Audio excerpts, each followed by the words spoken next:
he would rip off CM Punk's bracelet, and he would shove the beads into Punk's mouth, angering Punk to the point that we're here today. Wait a minute. The reason for this Hell in a Cell is because he broke his friendship bracelet? So CM Punk has a bracelet that is the name of his wife and the name of his dog on there.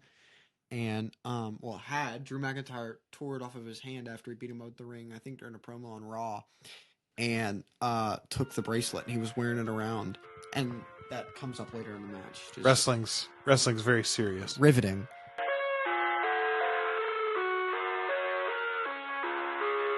Hello, and welcome to the first of what I hope are many, many episodes to come of WW You and Me, which is all your idea. Yeah, it was. It's a great idea. Perfect. I came up with it. Every idea I come up with is perfect. So what are we doing today, son?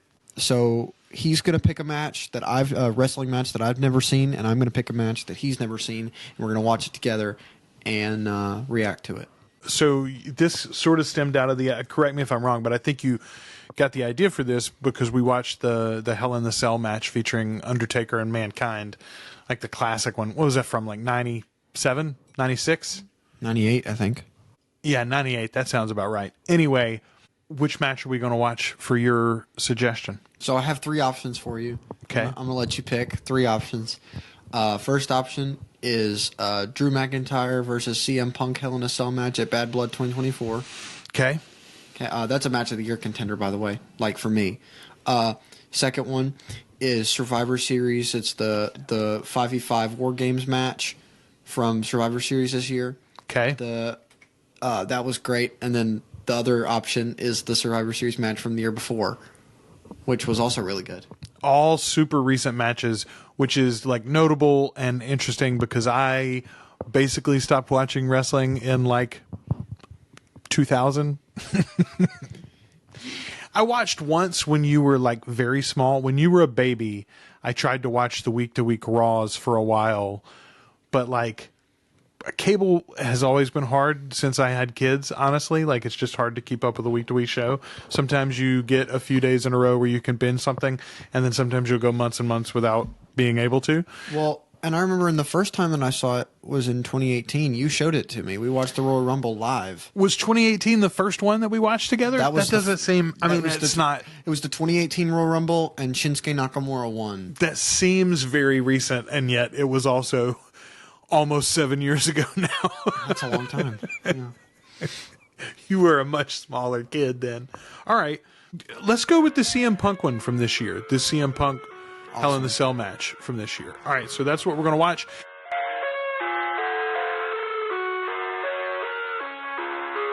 I think that's the first time that I've seen that new WWE intro.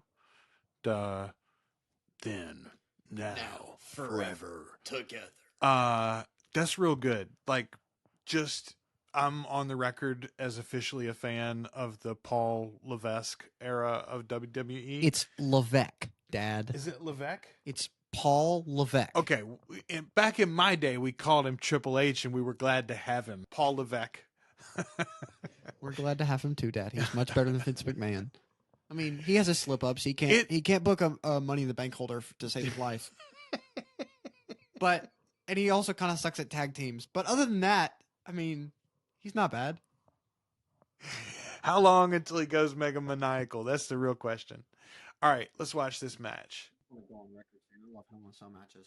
Hell in a Cell matches are very cool. I agree. Feels like the cell is a hell of a lot bigger than it used to be. Did it get bigger? This is bigger than the one that Mankind and Undertaker fought in, right? Can you walk around the ring in the one that they could you walk? Was there space between the ring and the cage, like on the floor you could walk around? I don't remember. I think there was some, but this is like they have multiple table spots outside of the ring. Oh wow, okay, all right. So, probably more reinforced on top than the one that Undertaker and Mankind fought. It's definitely not safety tied up there with zip ties or whatever you want to call it. I tried to, I showed him how it was literally just like a section of chain link fence. And I mean, they probably didn't just use like off the shelf zip ties, but they were just zip tied together. The sections were like, obviously that failed when they threw each other through it. All right. Anyway, I like Hell in a Cell matches too. And I also just wanted to call it, this is why I paused it. I wanted to acknowledge that Michael Cole, very skilled announcer. I think he does a great job as the primary guy now. I love Michael Cole. But listen, nobody could sell the physical presence in the ring of whatever gimmick we had for this match like Jim Ross could. And it's a shame. I love JR. Yeah, JR was the man. Is the man. Wherever he is. Is he still, does he work for AEW now or TNA or something? Well, he sure feel like doesn't work for WWE. I mean, obviously. I feel like he's still calling though somewhere. Do you know? I don't know. I don't watch AEW or TNA. Well, I meant to tell you the other day, AEW is all available on Max now. So. Well, you told me that like a month ago when we went and looked for it and it wasn't there. Well, but even like the live, I got an advertisement for a live event like yesterday, I think. Oh, okay. Well. All right, here we go. What do you know? I don't know anything about Drew McIntyre. Like nothing. If you had asked me if Drew McIntyre is a wrestler's name, I could have told you I feel fairly certain it is. But the fact that he came out here dressed like this was a big shock to me. When the music started, I couldn't even remember. I remembered it was CM Punk versus somebody, but I couldn't even remember who. So is McIntyre one of your guys? No. I like him a lot better now that I read his book. Well, I wondered, like, why would you read his book if he's not one of your guys? Well, I like him as a person. I hate his character. I mean, he's a good heel. Oh, okay. All right. He's seems like at least a half decent dude. His book was extremely entertaining. So you've been on like a run of WWE superstar books, haven't you? I wouldn't really say run. I mean, I read a very small biography about The Rock, like it was like super thin. And then I read one about I read Drew McIntyre's autobiography. I think that's it though. No, you read Mankind. Oh yeah, I read Mankind. I did read Have a Nice Day. Yeah. All right, so look, they've got his credits here on the screen. So he defeated CM Punk at SummerSlam this past year. Correct. Okay. No, he was defeated by CM Punk. He defeated CM Punk at SummerSlam. It was defeated by CM Punk at Bash in Berlin. Oh, okay. Well, I didn't watch Bash in Berlin, by the way. I don't remember what I was doing. I didn't watch it. I saw like clips of it afterwards, but that was like I think that was the only big PLE this year I didn't watch. So my point is, there's a reason these two are fighting in a Hell in a Cell. There's some serious beef. Correct. Between the two of them. This was the third of 3 matches, and that's called the rubber match. Or it's where the rubber meets the road. Okay. Well. Drew McIntyre hopes to end that streak and end the career of CM Punk. Oh, is this an I Quit match, or they just mean he's hoping to hurt him? They were hoping to kill each other. Okay. No, this wasn't an I Quit match. Okay. Although there is a really good Cody Rhodes AJ Styles I Quit match to make you watch one day. Drew McIntyre's on one heck of a run right now, by the way. So who's the sidekick announcer? That's Corey Graves. I don't know him at all. I think he used to be a wrestler at one point. I mean, kind of like Wade Barrett. He was there for a couple of years, then he was gone. So is this just during, like, he's not isn't it McAfee normally? That's no, the sidekick? Usually it's either Michael Cole and Corey Graves, or Michael Cole and Wade Barrett. Wade Barrett and Michael Cole, awesome. Also, Pat McAfee shows up occasionally, but I think during this PLE cycle, he was gone for college football, but he's back now currently. Okay, but McAfee is never the second guy. He's a third guy when he's on? Yeah. Oh, that's interesting. I thought McAfee was like the current Bobby the Brain Heenan, the second guy who like pulls for the heels. Does Graves generally pull for the heels? No. He's not really biased one way or the other, I don't think. So they don't do that anymore? Like, no. Back in the day, you had a good announcer who called things like it was and cheered for the good guys, and then you had a heel announcer. No, we don't really have that anymore. Man, that's a shame. That At- was one of my favorite. At That was one of my favorite things. at the Saturday Night's main event that was in December, during the main event, JBL came out there, and he was literally talking up Kevin Owens so much, and I'm like, why is he not talking good about Cody Rhodes? But then it makes perfect sense. So are there any announcer duos that work for WWE right now that are like antagonistic to each other? Since there's not a heel announcer. Michael Cole and Pat McAfee make jokes at each other's expense a lot. Okay. But I think that's just mostly Pat McAfee's personality more than it is what they're told to say. Man, two announcers that hated each other on screen was like one of my favorite things. Let me tell you, Remy, the best is you got to go way back. But we should watch one of the matches where Gorilla Monsoon and Bobby the Brain Heenan are calling it together, where Gorilla's the straight guy and Bobby's the bad guy. Those are fantastic. He's got a good mean face, this McIntyre. Yeah, he is RBF. Okay, here's frame of reference. When CM Punk did his whole like sit down on live TV thing and like shoot about how terrible the WWF was, or WWE, I guess, and he left for a minute, but then he came back because he was too popular and they made him heavyweight champion for a while. Yeah, so he left WWE for 10 years. Then 7 years later, he went to AEW for 3 years. And he was there like their world champion for a while. And then he left AEW because he got fired, I think. Sure, but I'm talking about, go back to before he left the WWE when you're talking about. When he first hit in the WWE, I'm saying it was because he went on Raw one night and he sat down and he just went on a long rant. That was real. He was like, here's what's wrong with this company and here's why it's not going to last and blah, blah, blah, blah, blah.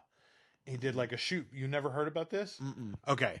I know he had like a falling out with them. I also know that a lot of his problems were based around Vince McMahon, especially since he said he did a promo on Monday with Seth Rollins, like talking up their match for Raw on Netflix, and he was like, in my first run here, my problem wasn't with the company, it was with the guy in charge. And then he said something about it. Yeah. So, but that's true too. But what I'm saying is, before he had his first big run in the WWE, the reason why he blew up was because he did this thing on live TV, and it was such a big ratings grab, and ESPN talked about it and whatever. That was when I got back into wrestling for the last time. If you were born yet, you were a baby. And that's the last time that I tried to watch. I read about that online like the day after it happened, and then watched, like, I don't even know if it was YouTube at that point. I watched videos online, and then I was like, okay, well, I got to watch next week and see what happens. So I watched for a while because of CM Punk, honestly. So I've got a real affinity for him. He's not like one of my guys. This was all after my time, really. But I got reinterested in what they were doing because of what he was doing. I love CM Punk, and he has an awesome theme song. He does. You know who it's by, huh? Living Colors? Yeah. Just Living Color. I saw their lead singer play Judas in Jesus Christ Superstar one time, like in person. Really? Yeah. How old is Punk? He's got to be like my age, right? I think he's 43. Yeah, that's what I'm saying. I think he might be literally my age. God, that's a shame. I should really take care of myself better. And McIntyre, I think, is 38 or 39. They want to end each other's careers. They want to maim each other. They want to send each other. So, but wait a minute. That says he last competed in the WWE in 2013. Yeah, they were talking about his last Hell in a Cell match. Oh, okay. It was in 2013. It was right after the Summer Punk. Punk and McIntyre. The trilogy starts now. I think he should have said the trilogy ends now. But that's what I was gonna say. Like, I mean, the trilogy started a long, long time ago. Also, in case you're wondering, why there's a big Prime bottle in the center of the ring, they were the first ever in-ring sponsor for WWE, and so they have a big sticker in the middle of all the rings at every show. Of course they do. And they also have a big cart ringside next to the announcer's table. It's full of bottles of Prime. Stop yapping. There you go. And I said this earlier, I don't really care for Drew Like, I don't love or hate Drew McIntyre, but he's amazing. He's really good. So is Punk. But You mean as an in-ring performer? correct. Yeah. He's great. I mean, that was the reason why Punk threw his whole little rant that I was talking about earlier, is because he was probably the best or one of the best in-ring performers at the time that they had on contract, and they weren't really doing anything with him because he wasn't as big as the Triple H's of the world or the Rocks, and because he wasn't one of Vince McMahon's guys, and so he couldn't get ahead. He would rip off CM Punk's bracelet, and he would shove the beads into Punk's mouth, angering Punk to the point that we're here today. Wait a minute. The reason for this Hell in a Cell is because he broke his friendship bracelet? So CM Punk has a bracelet that has the name of his wife and the name of his dog on there. And Drew McIntyre tore it off of his hand after he beat him out the ring, I think during a promo on Raw, and took the bracelet, and he was wearing it around.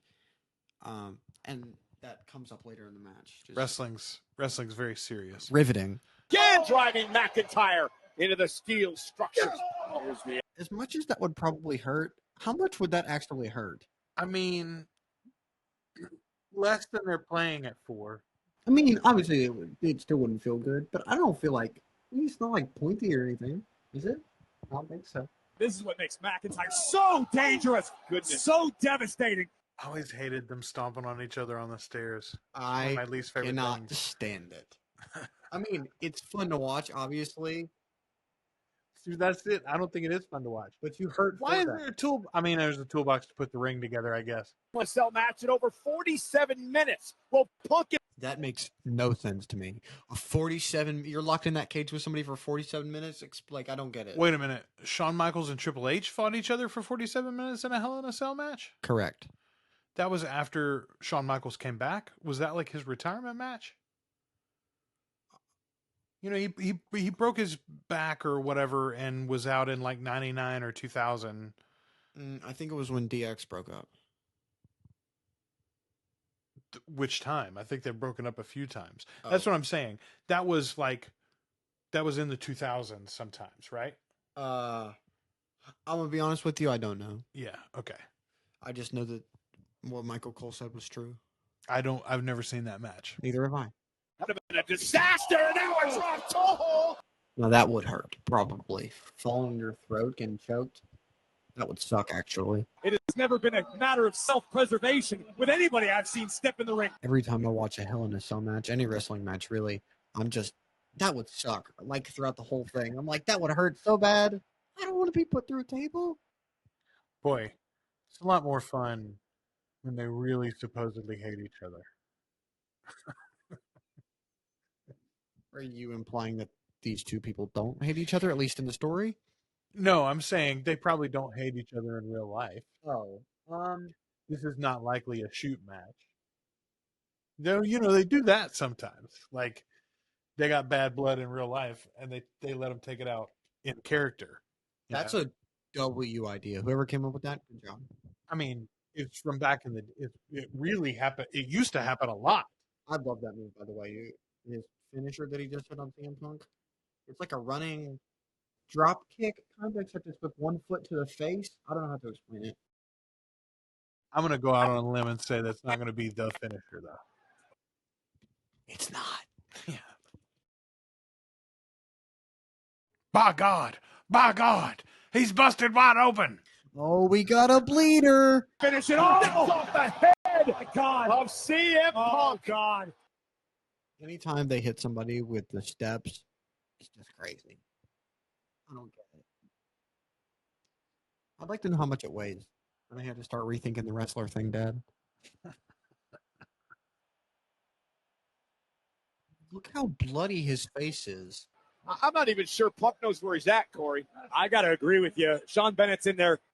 I hate it when they say that. I don't think he even knows where he's at, Michael. But yeah, he knows where he's at. Well, I mean, especially like in the modern era, like they wouldn't let them continue if they truly didn't know where they were, obviously. But like, that's the kind of thing they would have let happen to Mankind. I mean, that probably did happen multiple times. In his book, he said he blacked out multiple times, and whenever he fell through the cage into the ring, he blacked out. He doesn't remember that. Yes, but it was also true that he was the one telling them that he was going to go on. Like once they put him on the stretcher, they were going to let that be the end of it. And then he was like, "No, no, I'm going back." Yeah. Punk takes down McIntyre. Looks like he's about to try and shred air guitar. He absolutely does. That's a very good call. That was an excellent little rally there from the two of them. Like that was a nice sequence. Watch this. Bang! Right up the face. That would suck. Crack that boy like an egg. I know. There's so much blood in this match. It's not even funny. They bring them towels later to wipe their face. The ref does. He's going to hit him a third time with that box. Can't see. Try to wipe the again. He's taken down. Blinded. CM Punk is ruthless, man. He's what? Ruthless. There you go. That's what I meant. Boy, 4 knees to the face is a hell of a thing. Calling for the end. That's what he does before his finisher. Because his finisher is called the GTS, go to sleep. I'm old, but I do remember that. Punk was laughing at the destruction that's happening here just feet away from us. I love Michael Cole's enthusiasm. Punk was laughing. He was laughing. You learned it from the best, kiddo. He does that so much better than The Rock. It's just more believable when Punk does it. Land on his feet. Hit a big chop to Punk.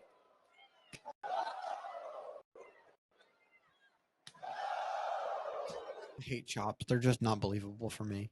Oh. What is wrong with you? How dare you in this house? You start ranting about, oh, Ric Flair was the king of chops. I mean, not just Ric Flair, but like there were entire matches that were basically just chop trades back and forth, man. I would call that a chop fest. It's so good. It's so and honestly, any move that demands audience participation like that, like, do you think 40 years ago they didn't woo every time they did that? That's because of what Ric Flair was doing back then. Anyway, yeah, chop, sir, respect it. It's not respectable. Dance with the one that brung you. Between these warriors, these veterans. McIntyre's not that old. He's not a veteran. If you're a 40-year-old wrestler, you're a veteran. Corey, and it's difficult to tell the worst of that landing of the exchange. That was always my problem. You want to talk about chops not being believable. That was always my problem with like throwing somebody through a table, or even honestly like jumping off the corner and like, you know, face planting on somebody. I mean, at least if you're doing an offensive move from the corner belt onto somebody, it's like that sort of like if I'm dropping a knee on you, okay, that's one thing. But also, I landed on my knee then. You're talking about if they're standing on the top rope and then you jump off. Yeah, but anytime you do that, however, I might hurt you. Yes, I'm going to hurt myself. Well, I mean, like even if I just land on top of you, like splash. Even if you just do that, but I'm saying like some of the guys like come off and like drive a knee into you, yeah, or you know, an elbow or whatever, like a flying elbow or something. But like, okay, let's say I drive my elbow into your chest. If you really did that forcefully with the intention to hurt somebody instead of, you know, like the pre-programmed, you know, pre-planned thing that wrestling is. Yes, I might hurt you by dropping my elbow into you, but also I would probably break my elbow. That's a good point. You know what I mean? Like if I drove my knee into you from the top rope, yes, my knee would explode. Speaking of dropping elbows on people and the top rope moves, I don't know if he's done it before, but I want to see The Rock give a people's elbow from the top rope.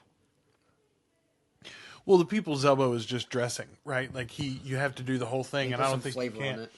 He could tightrope he could like catwalk the ropes. I don't think that he could, honestly. Maybe I don't think he could cat rope across side to side. He's too big.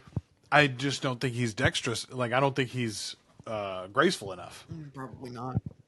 That look in his eyes is almost one of defeat, Corey.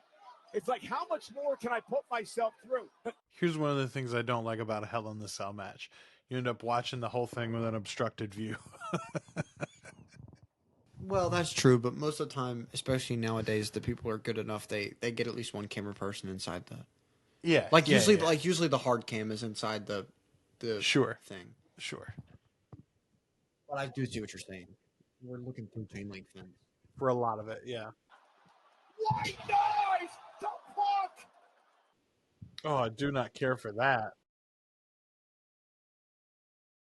I don't understand how they can make it look like that and not kill themselves. Well, okay, so I was going to say, you could see there from the angle when they were showing it in slow motion, he doesn't actually fall on Punk almost at all. Like, he more or less dropped him, but then like at the last, like he did fall with him, but then at the last second he kind of moved out of the way. Yes, and all of McIntyre's weight was on his lower back and his hips. Like, he lands. So as to not Punk throw 450 pounds on top of him. Yes. Yeah. Which is smart, but Sure. it still looked really, I mean, it looks real. I mean, it made you wince. It's a very accurate word. I winced. McIntyre. You don't want the smoke, Dad.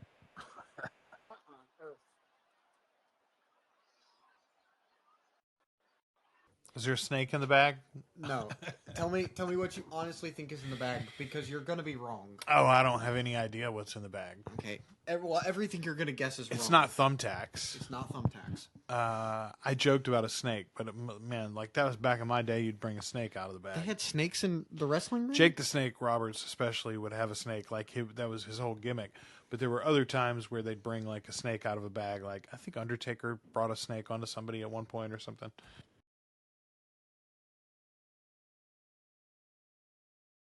It's the friendship bracelet beads. Punk got a chain! Wrapping a chain around his knee!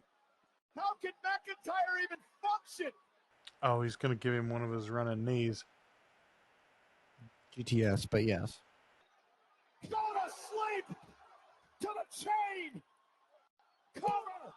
CM Punk survives! All right. That was a very good match. I know. Yeah, that was a very good match, honestly. I think it was too long.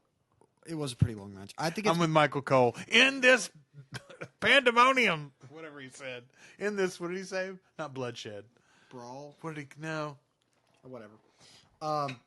Yeah, it's a little long. I do definitely think, though, it's match of the year contender for this year. It was awesome. And I watched it live, which was even better. So. That was a good match, genuinely. That was like really, that was high quality. As Hell in a Cell matches go, where is it? I mean, is it one of the better Hell in a Cell matches you've ever seen, or one of the not as good? As far as like actual quality of the wrestling, yes. Like the variety of the story, I feel like it pulled a Lord of the Rings. There were one too many endings, you know? Like, I feel like you could have ended, I feel like you could have ended it when McIntyre first brought the steps into the ring and was like going to put a move on Punk, and Punk hit a finisher instead. Like, that's it. That's the surprise. Punk got out of the way and was able to do the thing, and then he finishes the match. That's the way you'd normally end it. But I mean, obviously they put a few spikes on top of the, like, think about, that was before the beads had come out, for instance, you know, which, if you go back to the one that we've already mentioned, the Hell in a Cell with Mankind and Undertaker, it's like, I don't know, there's like 7 different endings of that one too. Yeah. Well, you thought it was ended after the first 5 minutes when... It's not 5 minutes. The match hadn't started yet when he throws him off of the roof. They hadn't actually begun. Like, I think they had rung the bell. But it was... Neither one of them had ever been in the ring yet, you know? Yeah. Like, that's the thing. Anyway, that match was crazy. The match started on top. Yes, literally started on top of the ring. Anyway, this one was not that. It was not shocking in any of those ways, but just like technical proficiency, both those guys are really great. You don't see the seams on their moves, and like, how do they do the things that they do without permanently injuring one another, et cetera, et cetera. Yeah, those are 2 great performers. I don't know that I would say I'm a Drew McIntyre fan. I'm not, but like, he impressed me, impressed the hell out of me. You're right. That's very likely one of the best matches of the year last year, and I haven't seen that many, but I can't imagine there were that many that were more impressive than that. Good call, kiddo. Dad liked that one. Thank you. Let's see if I like yours.